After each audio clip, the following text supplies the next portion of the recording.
আমরা বাংলাদেশে যত আন্দোলন করে যাই করি না কেন ভাই, কেউ শিক্ষা হবে না। কারণ বাংলাদেশ হচ্ছে চোরের খনি, কারণ সেই দেশে জন্ম আমাদেরই।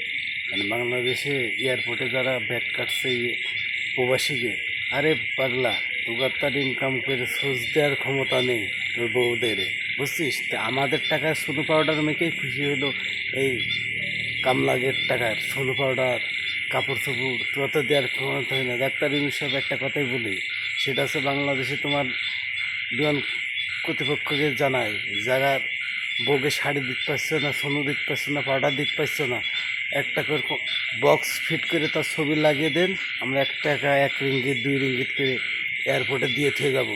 তবু জানবো যে এয়ারপোর্টে কর্মকর্তারা তারা শিক্ষিত হয়েছে, তারা এখনও ভিক্ষার থাল হাতে নিয়ে এয়ারপোর্টে জমা দিয়েছে। সেটা আমাদের প্রবাসীদের টাকা নিয়েই ওটা ভালো হলো। কারণ আমরা প্রবাসীরা কোনো কোটিপতি লোকের জিনিস নিয়ে আমার বউকে আমার ছেলে মেয়েকে খাওয়াই না। এক কামলা, আমরা বিদেশে কামলা দিলেও কারণ আমাদের টাকায় এয়ারপোর্টের লোকের ত্যাগ মেয়েকে খেয়ে খুন করছে, এটাই আমরা জানলাম। এর কিছু বেশি নাই। এখনও যদি থাকে করে দেখা যে আমরা প্রবাসীদের মতন করে কেউ পারিস কিনা। কারণ চুরি করে খাওয়ার অভ্যেসটাই তোদের বাবা মা শিখিয়েছে, আমাদের বাবা মা নাই। আমরা রক্ত ঘামানো টাকা এই দেশ থেকে ইনকাম করে বাংলাদেশের রেমিটেন্স টাকায়, আর আমাদের টাকা নিয়ে হয়রানি। একদিন ঠিকই দেখে দেবো, আমরা কিন্তু দেশে যাবো, সেদিকে অন্য লোক ছাড় দিয়ে, কিন্তু আমরা দেবো না স্যার, মাইন্ডে।